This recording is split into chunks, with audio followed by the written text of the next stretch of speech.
Ya, kita cari sumbernya. Hukum tahlil itu apa? Ya, menurut dalil Al-Qur'an ataupun menurut hadis itu apa? Yang pertama, Bismillahirrahmanirrahim. Assalamualaikum warahmatullahi wabarakatuh. Bismillahirrahmanirrahim. Alhamdulillah wassalatu wassalamu ala Rasulillah Muhammad ibn Abdillah wa ala alihi wa sahbihi wa mawalah amma ba'dah.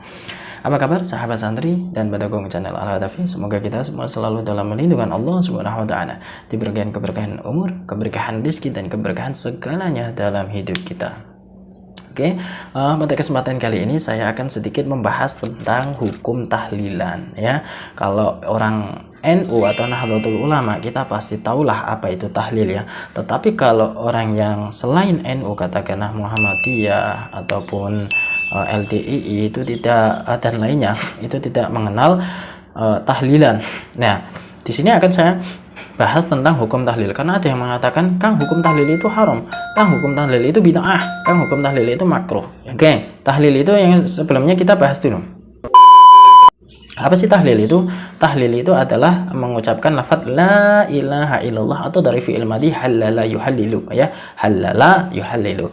Berarti tahlil adalah mengucapkan lafaz la ilaha illallah. Nah, sekarang apa definisi tahlil secara bahasa? Itu adalah definisi tahlil adalah mendoakan orang yang sudah mati atau meninggal atau wafat ya.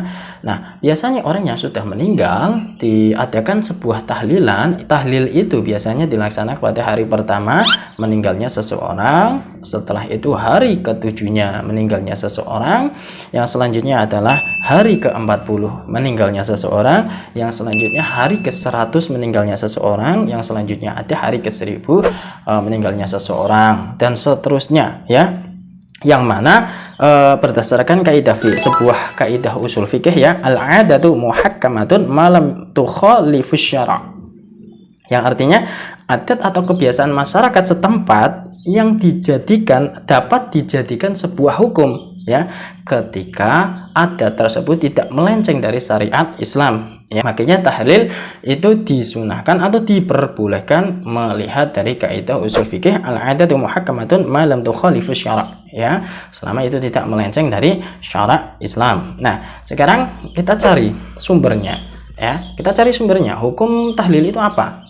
Ya, menurut dalil Al-Qur'an ataupun menurut hadis itu apa? Yang pertama, kalau kita melihat dari surat Al-Baqarah ya, ayat 152, fadkuruni adzkurkum washkuruli wala takfurun ya, maka ingatlah kepadaku, niscaya aku pun akan mengingat kepadamu, dan bersyukurlah kepadaku, janganlah kamu ingkar. Nah, itu adalah mengingat kepada Allah. Itu yang hadis yang pertama, dalil yang pertama. Juga ada juga dalil lain dalam Al-Qur'an surat Al-Ahzab ayat 41-42 ya, yang mana a'udzubillahi minasyaitonirrajim, ya ayyuhalladzina amanu dzkurullaha dzikran katsira wasabbihuhu bukratan wa asila ya. Wahai orang-orang yang beriman, ingatlah engkau kepada Allah Subhanahu wa taala. Jadi mengingat Allah Subhanahu wa taala itu dengan apa ya? Dengan berzikir kepadanya sebanyak-banyaknya dan bertasbihlah atau memujinya kepada Allah pada waktu pagi ataupun petang atau. Nah, dzikir tersebut adalah merupakan sebuah kalimat thayyibah seperti yang saya tadi katakan ya. Dzikir itu adalah kalimat la ilaha illallah ya. Nah, itu adalah dasar atau dalil dari Al-Qur'an. Nah, lantas apakah ada dalil yang dari hadis? Itu ada juga ya. Bismillahirrahmanirrahim. Afdalu dzikri la ilaha illallah wa afdalu ma qultu anna wa nabiyyuna min qabli la ilaha illallah wa hiya kalimatut tauhid wal ikhlas wa hiya ismullahil a'zam. Rawa At-Tirmidzi wan Nasa'i wa Ibnu Majah wal Hakam. Di sini di hadis diriwayatkan oleh Imam At-Tirmidzi, Imam Nasa'i, Imam Ibnu Majah dan Imam Hakim, yaitu yang mana artinya seutama-utamanya dzikir yang aku dan juga para nabi sebelumku mengucapkan adalah kalimat tahlil. Kalimat tahlil itu tadi la ilaha illallah. Nah, itu kalimat tahlil ya. Itu adalah kalimat tauhid atau kalimat murni atau kemurnian ya, dan menunjukkan keesaan Allah Subhanahu wa taala. Juga itu adalah nama Allah, bagian dari nama Allah yang sangat agung atau yang sangat besar. Nah, setelah kita melihat dari rujukan dalil Al-Quran dan hadis, jadi ada beberapa pendapat dari ulama lintas madhab ya yang mengenai bolehnya tahlilan atau tahlil itu diniatkan kepada orang yang meninggal itu ada beberapa syarat ya. Yang pertama, menurut kalangan madhab Syafi'iyah itu memperbolehkan adanya tahlil yang dikirim kepada orang yang sudah meninggal. Bahkan di sini mensunahkannya, hukumnya sunnah. Definisi dari sunnah itu adalah apabila dilakukan dapat pahala dan apabila ditinggalkan tidak apa-apa. Ya, itu definisi sunnah. Nah, seperti yang Imam Syafi'i katakan dalam kitab Majmu' ya, bahwa disunahkan membacakan ayat-ayat Al-Quran kepada jenazah atau mayit jika sampai khatam Al-Quran maka akan lebih baik. Nah, sekarang kita harus tahu ini redaksi tahlil itu apa saja. Redaksi tahlil itu ada beberapa ayat-ayat Al-Quran. Kita harus mengetahui ada surat Al-Ikhlas dibaca sampai 3 kali, Al-Falaq, An-Nas, Al-Fatihah, terus yang selanjutnya ayat kursi, terus ada surat Al-Baqarah ayat 1 sampai 5. Itu kan beberapa dari ayat Al-Qur'an ya. Itu menurut kalangan madhab Syafi'iyah atau Imam Syafi'i itu diperbolehkan, bahkan hukumnya sunnah. Nah, sedangkan menurut madhab Hanafi ya, yaitu melalui perwakilannya Imam Al-Badr Al-Aini dan Imam Az-Zalai menuturkan bahwa bisa sampai pahalanya kepada jenazah segala sesuatu kebaikan ya. Nah, diantaranya itu tahlil itu adalah sebuah doa itu adalah kebaikan ya, mulai dari sholat, puasa, haji, sedekah, zikir dan sebagainya itu bisa sampai kepada mayitnya. Itu menurut madhab Hanafiyah ya.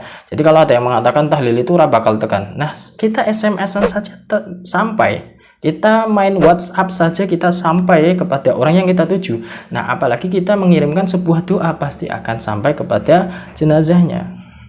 Ya. Terus yang selanjutnya menurut madhab Malikiyah yang melalui Ibnu Al-Hajj dan Abdul Walid Ibnu Arusi memaparkan bahwa seorang yang membaca ayat dari surat Al-Quran dan menghadiahkannya atau pahalanya itu dihadiahkan kepada mayit atau jenazah, maka pahala tersebut bisa sampai kepada jenazah tadi. Itu menurut Imam Maliki atau kalangan madhab Malikiyah. Nah, yang selanjutnya yang terakhir adalah menurut kalangan madhab Hambaliyah atau menurut madhab Hambali ya, melalui ikonnya Syekh Taqiyuddin Ibnu Taimiyah menjelaskan bahwa barang siapa yang berpendapat bahwa seorang tidak mendapat pahala kecuali dengan amalannya sendiri, maka orang tersebut telah menghancurkan dan menyalahi ijma ya. Jadi pada intinya itu adalah tetap akan sampai doa itu pada jenazahnya menurut madhab Hambali ya. Jadi tidak ada yang perlu diperdebatkan lagi ya ini ya. Menurut 4 madhab pun diperbolehkan dengan segala macam kiasnya atau segala macam pendapatnya, yang mana kita ketahui adalah madhab tersebut adalah kita tidak meragukan lagi ilmu sanad beliau semua ya.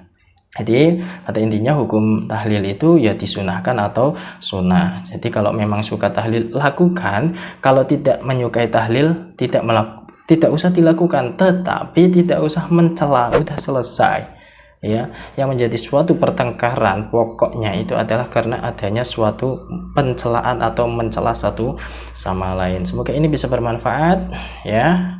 Wallahu muwaffiq ila aqwamit thoriq. Wassalamualaikum warahmatullahi wabarakatuh.